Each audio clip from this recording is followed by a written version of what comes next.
worship is not what a lot of these chorale groups and what they call worship teams that sing and praise and boast and brag in Yahweh.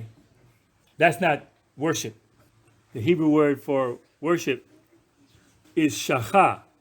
And in Revelations chapter 13, verse 15 and verse 9 of chapter 14, when it says he was granted power to give breath to the image of the beast, that the image of the beast should both speak and cause as many as would not worship shachah, shin het, het he, which means to prostrate and bow down, to obey whoever it is you're prostrating yourself before.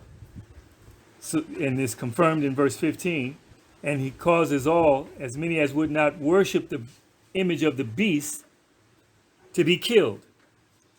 And chapter 14, verse 9, it says, then the third messenger followed them, saying with a loud voice, if anyone worships shachah, prostrates himself, bow down to obey the beast is the government, and his image, and receives his mark on his forehead or on his hand, he himself will also drink of the wine of the wrath of powers, which is poured out full strength into the cup of his indignation.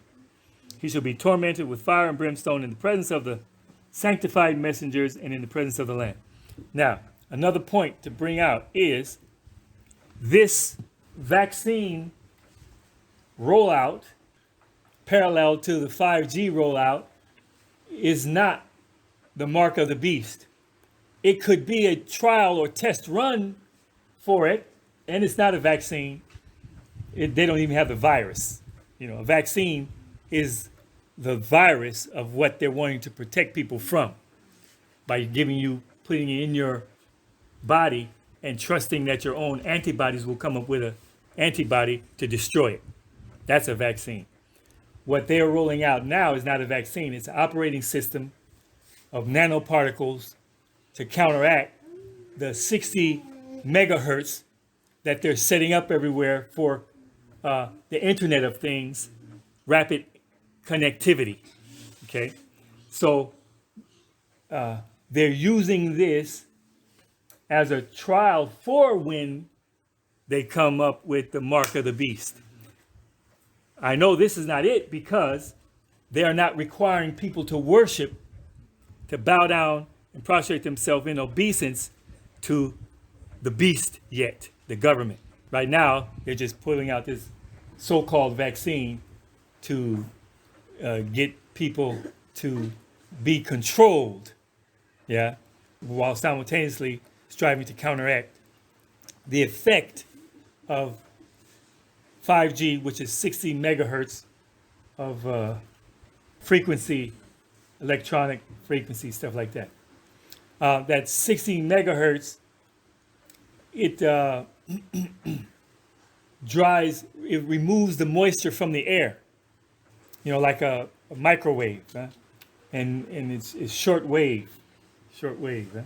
That's why they have to have a lot of them set up after so many meters, or after so many feet, so it can function properly. And it cannot function in creation where there's a lot of trees. In the country, it cannot function. The trees counteract it. You follow me? So, but I just want to share that this is not what Revelation is talking about yet. Amen? But we who are sons and daughters of the Most High need to come out of the world, be separate, so that we don't take on the sins of the world and receive of her plagues. Okay? And then another point in Thessalonians, a brother servant in Yahweh's kingdom, Leo Dunson, he shared in Thessalonians what Yahweh revealed to him when he was praying about the same thing I'm sharing with you. This is not the Revelation 13:15 and Revelation 14:9 scenario yet. But in Thessalonians, 1 Thessalonians chapter 4 says, verse 9, to 12, it says, "But concerning brotherly love, you have no need that I should write to you, for you yourselves are taught by powers."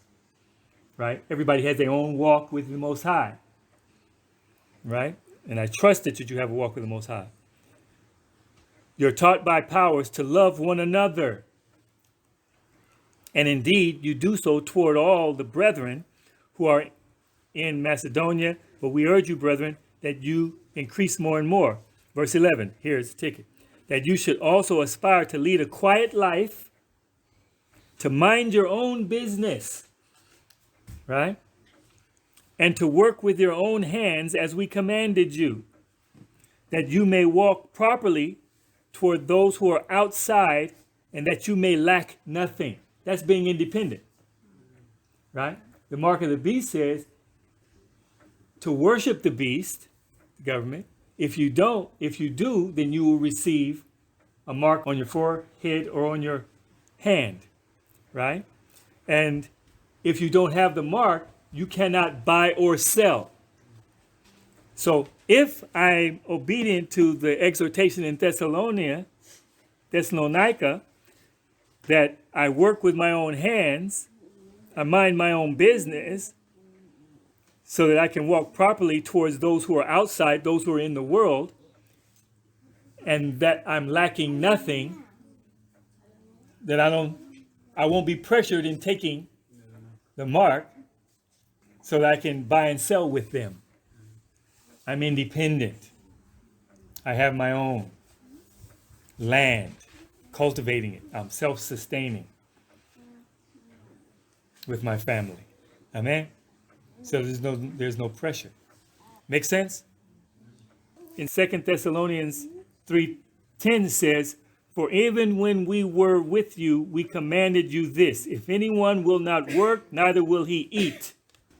And we know the work is from Psalms 104.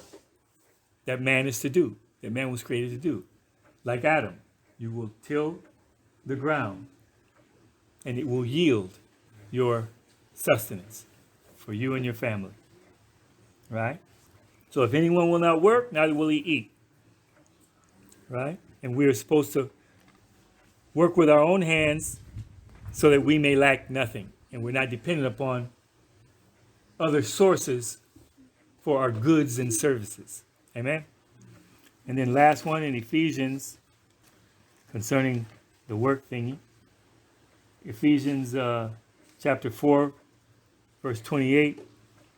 He says, "Let him who stole steal no longer." Stop stealing. "But rather let him labor, working with his hands what is functional, what is being purposeful," told, right? "That he may have something to give him who has need." So what does that tell us? When you have your own and you're cultivating the land and you're working to sustain yourself, Yahweh will always give you an abundance so you can do what? Meet the needs of others.